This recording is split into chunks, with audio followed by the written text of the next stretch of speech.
After a public berating in Washington, Ukraine's leader got a much warmer welcome in London. European leaders have pledged to increase their support and work on a plan to end the war. But can they reach common ground with Donald Trump on a peace deal? This is Inside Story.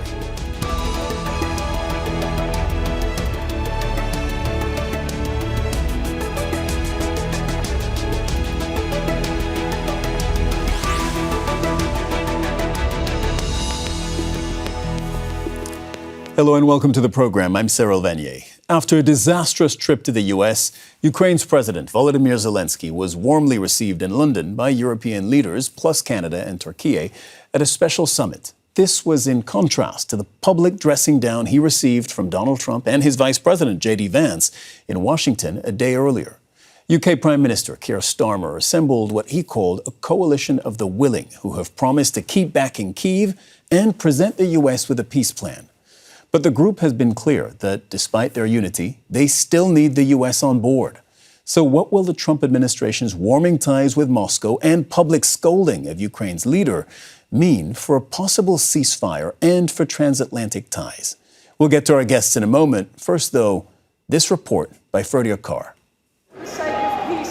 A warm embrace between the leader of Ukraine and one of its main European backers, the United Kingdom. Volodymyr Zelenskyy's visit to the UK came on the heels of the now infamous Trump meeting, where he was publicly berated by the US president in the Oval Office. Don't tell us what we're going to feel. I'm not telling you. Because you're in no position to dictate that.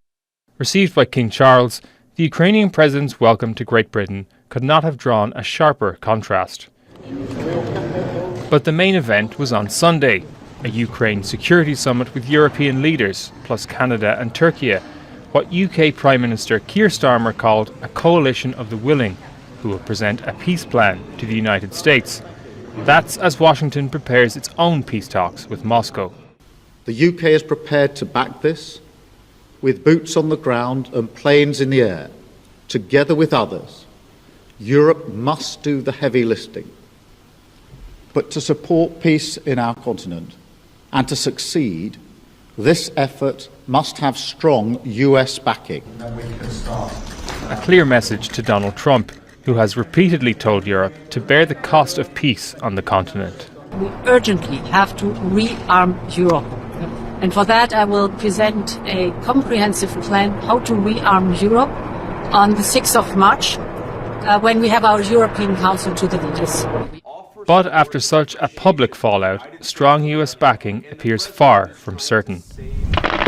Republicans there are calling for Zelenskyy to first sign over Ukrainian mineral rights and apologize to Donald Trump. I hope and pray, frankly, that President Zelenskyy will come to his senses, come back to President Trump, express gratitude as he should, apologize for his behavior there, and accept this mineral rights deal, because that is the best way for us to get to a point of peace over there in that region.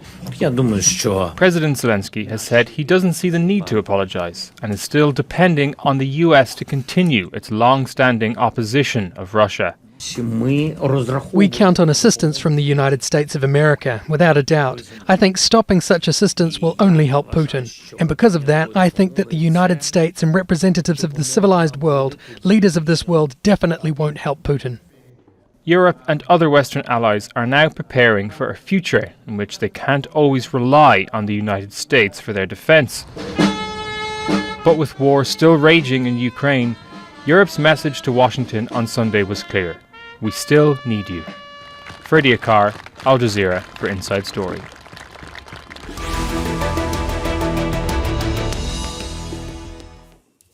Let's bring in our guests. In Kyiv, Robert Hamilton, head of Eurasia Research at the Foreign Policy Research Institute. He's also a retired U.S. Army colonel. Thanks for being with us. In Munich, Marina Miron, a postdoctoral researcher at the Defense Studies Department at King's College London. And in Washington, D.C., P.J. Crowley, former U.S. Assistant Secretary of State for Public Affairs, also author of Red Line, American Foreign Policy in a Time of Fractured Politics and Failing States. A warm welcome to each of you.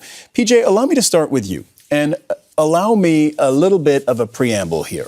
Under Joe Biden, which was only, after all, 1.5 months ago, under Joe Biden, the U.S. supported Ukraine for 3 years to the tune of tens of billions of dollars for two main reasons that it shared with the general public. And one was broad values, like you can't invade a foreign country, and the U.S. is going to make sure that stops happening or doesn't continue to happen. The other reason was self-interest, as it explained to the world. It saw broadly Russia as a foe that needed to be contained, maybe even punished by the U.S. Those were the reasons why the U.S. supported Ukraine militarily. But Donald Trump doesn't seem invested in any of those explanations. He has never spoken about preserving territorial integrity or defending international rules. He has never said that Russia was a foe, and he doesn't seem to consider that Ukraine is an ally, or at least not an ally that really is worth defending. So what is the U.S. national interest in Ukraine? A very sharp departure, Cyril, as you just outlined. In fact, in some of their follow-on interviews explaining, what happened on Friday and what has to happen now, very subtly, the Trump administration has said, the mineral deal would give us a national interest to protect, going forward in a post-war Ukraine. So the basis of the U.S. future support for Ukraine is shifting from common values and defense of democracy to a narrow economic interest.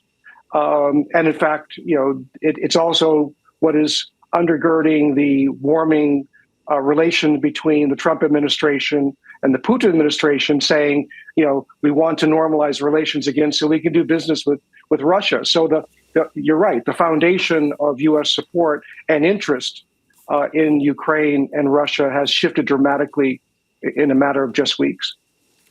Robert, you're in Kyiv. I want to put to you a quote by the Ukrainian President Volodymyr Zelenskyy on X after his London summit. He said, quote, "Our resilience in Ukraine is based on what our partners are doing for us and for their own security."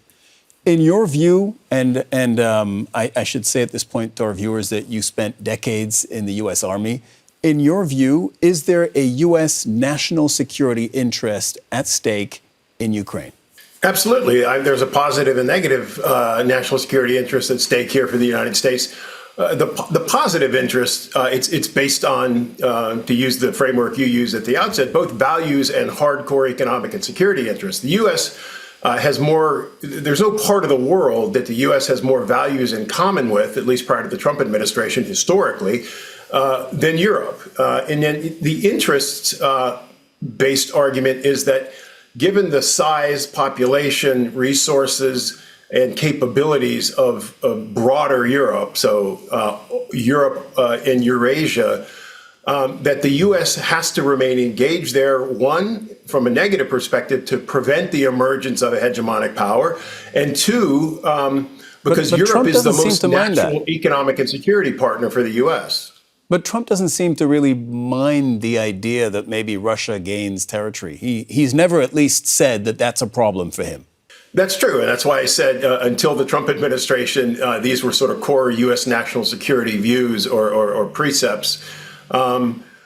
The Trump administration and Trump personally don't seem that concerned with the violation of the UN Charter, with the violation of international law, with the violation of international norms, or even with the daily Russian war crimes that are being perpetrated here in Ukraine that are intentional and strategic. These aren't mistakes. These aren't accidents. These aren't the actions of lower level commanders or rogue units. These are coming from the Kremlin. And so I think you're correct to note that this is a departure from decades of U.S. National security and foreign policy. Mira, most European countries have a very different outlook because they're much closer geographically, of course, to Ukraine. They border Ukraine. In fact, Donald Trump likes to say, hey, it's Europe's problem a lot more than it is America's problem because we have an ocean between us and Russia. Of course, Europe doesn't. What is the overriding interest for Europe going forward? Well, the problem is that Europe does not have a unified voice when it comes to Ukraine, and we see a division between Eastern Europe and Western Europe. Then we have Southern European states, which have a completely different threat perception.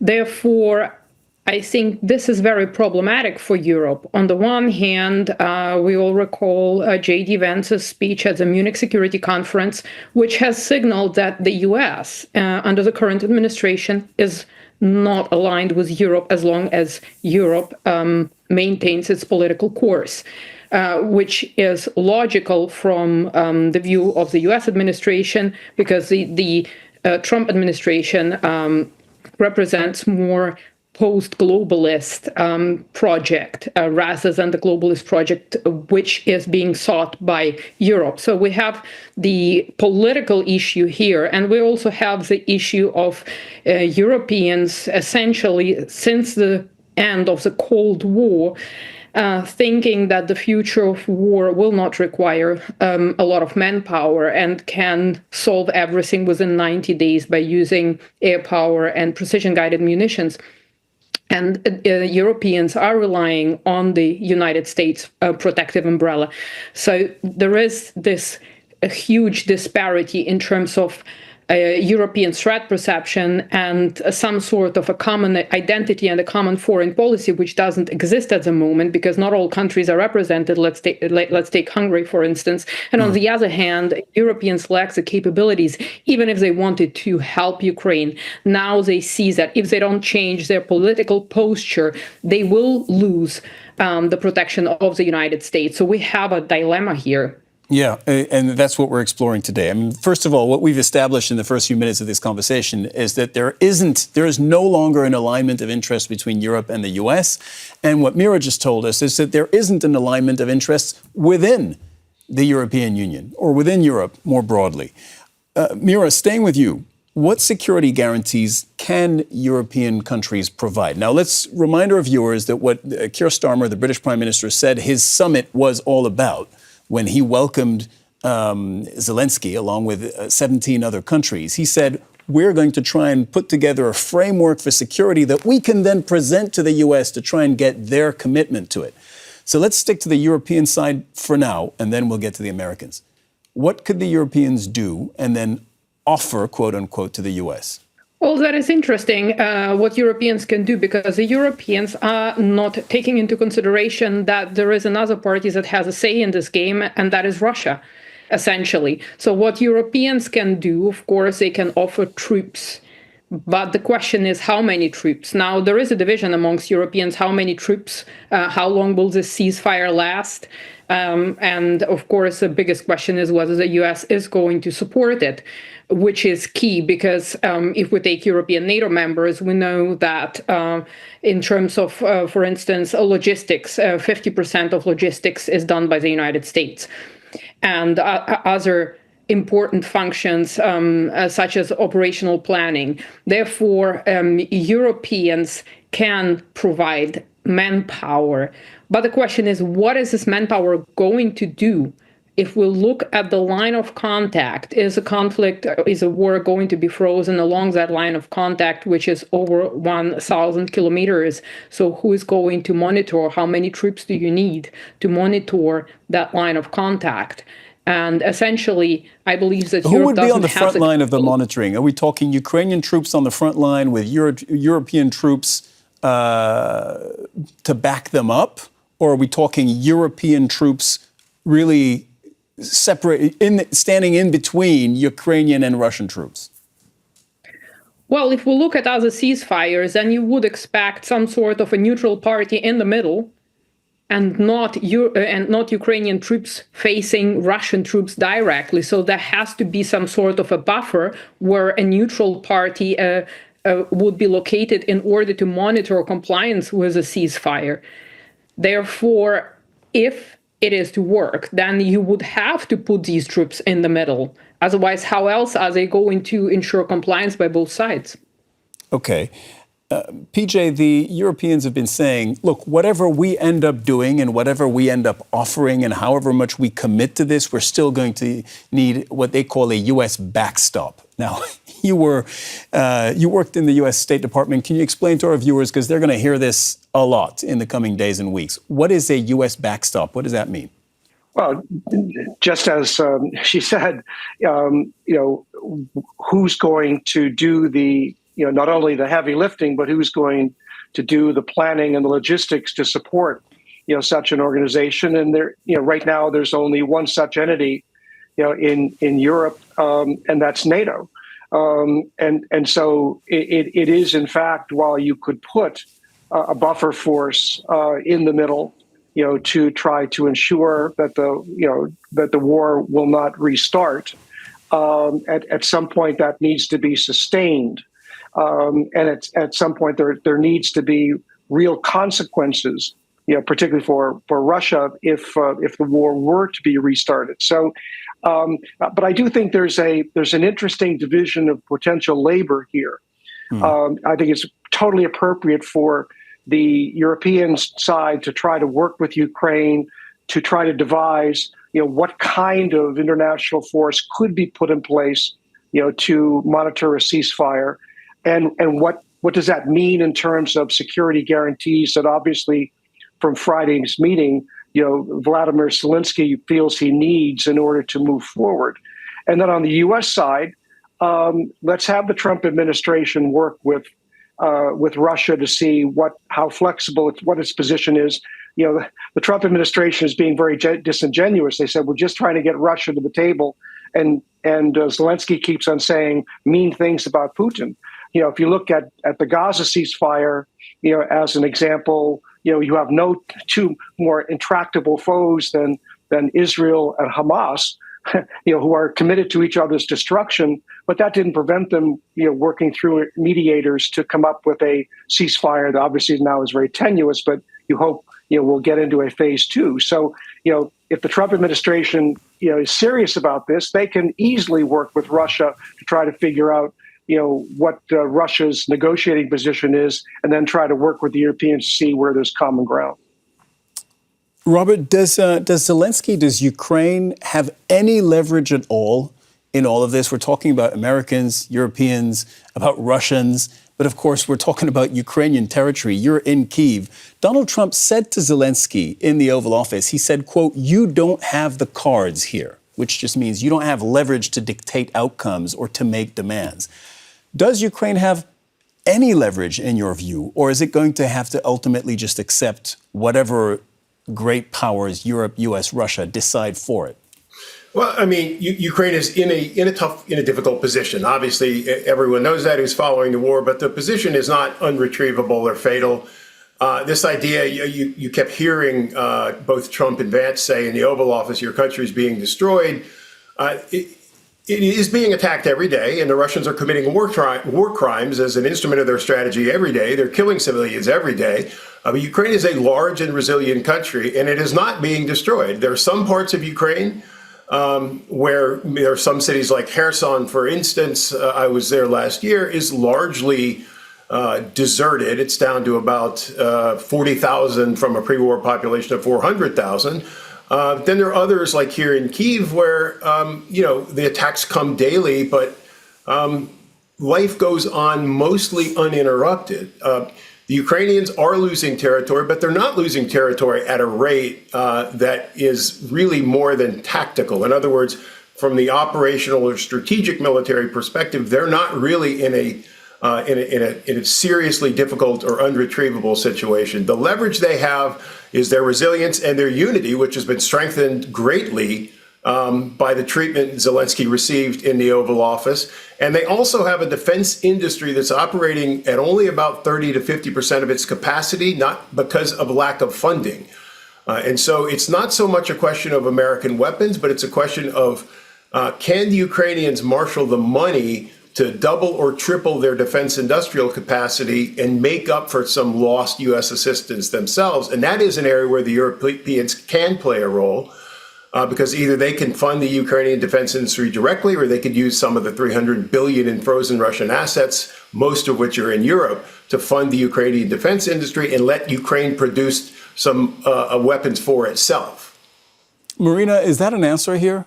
In other words, does Europe have more leverage in just funding Ukraine more than perhaps sending troops on the ground and going, following Robert's logic? If they fund Ukraine, Ukraine builds its own weapons, manufactures more of them, and becomes a more robust foe against Russia, better able to defend against Russia, and therefore gain more leverage in any potential discussions. But it seems to me like we're talking about a process that would play out over years. Well, I fully agree with you, because herein lies a problem. The Europeans do not have a strategy, or let's say a viable end state for how the war in Ukraine should end. So there is this desired end state that to expel the Russians from all Ukrainian territories, including Crimea. But we have to ask ourselves, do we have the capabilities and do we have the political will to execute this strategy without risking a nuclear war? And we have to talk about it.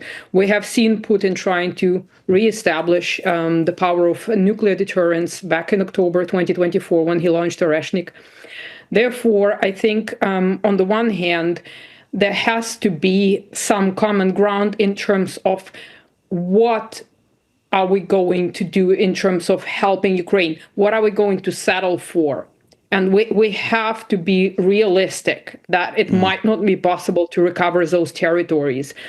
So we have to agree on something and then work out a plan, because, again, sorry to jump in, but do you think that's a conclusion that should have been reached a long time ago? When you say we need to be realistic, Ukraine may not regain the territory it's lost. As a reminder to our viewers, it has lost about 1/5 of its territory. Is this a conversation that should have happened 1 year ago, 2 years ago, maybe even 3 years ago, as soon as the war began?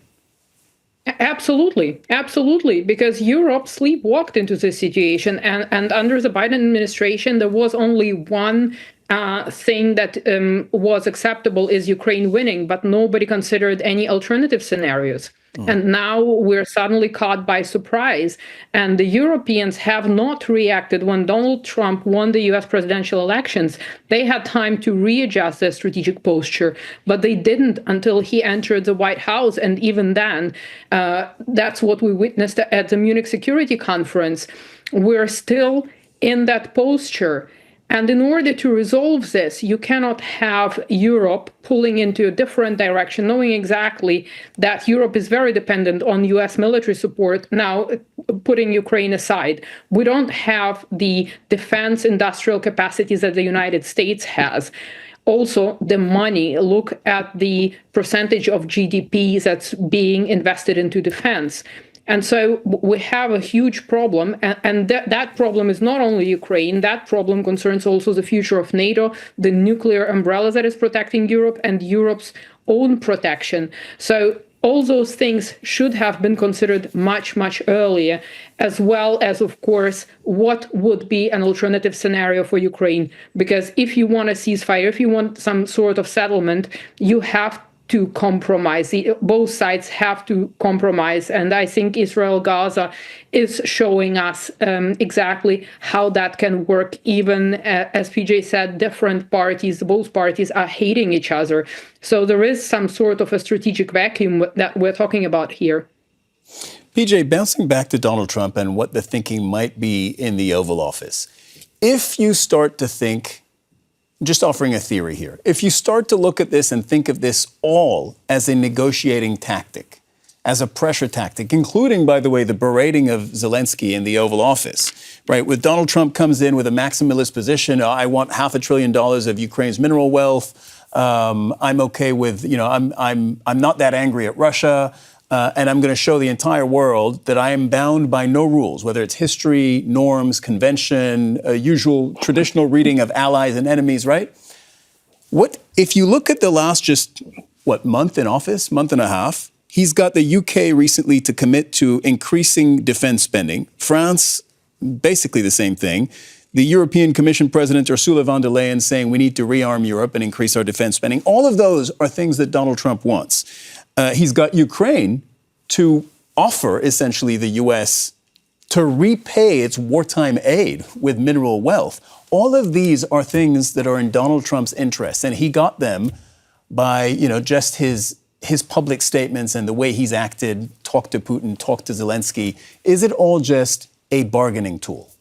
Well, that's the great question, Cyril, is whether there's a strategy behind the catastrophe in the Oval Office on Friday. I'm not sure whether there is a realistic one. I mean, on the one hand, it's the a version of the madman theory that emerged during the Nixon administration.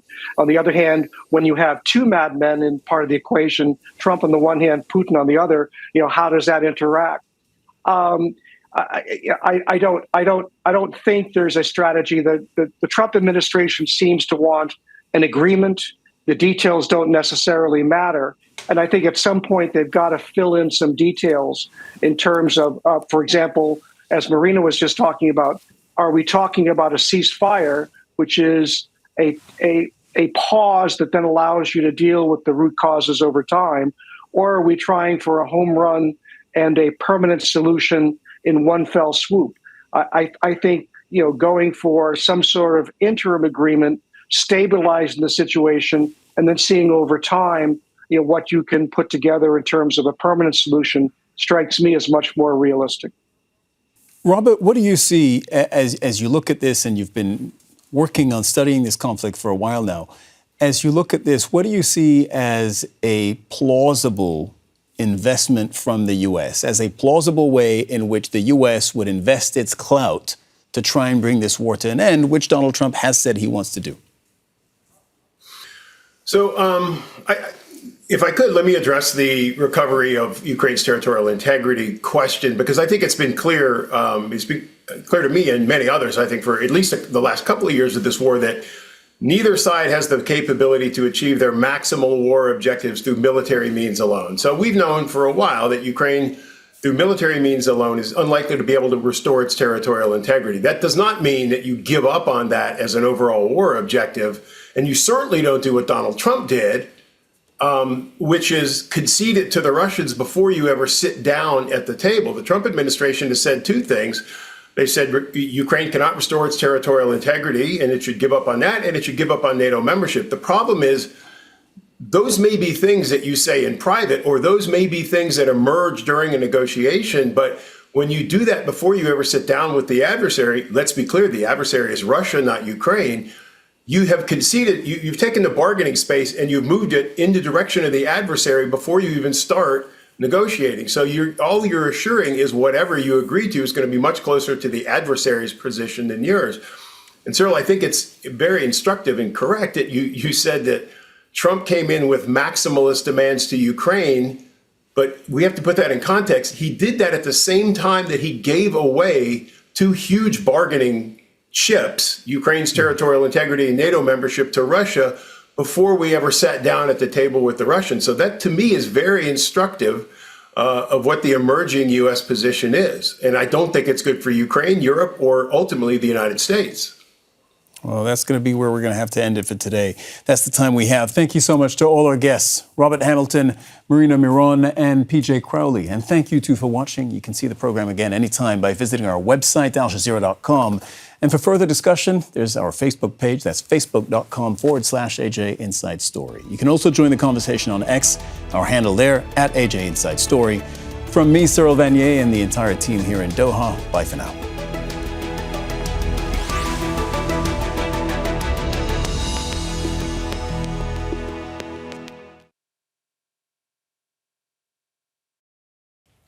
Make sure to subscribe to our channel to get the latest news from Al Jazeera.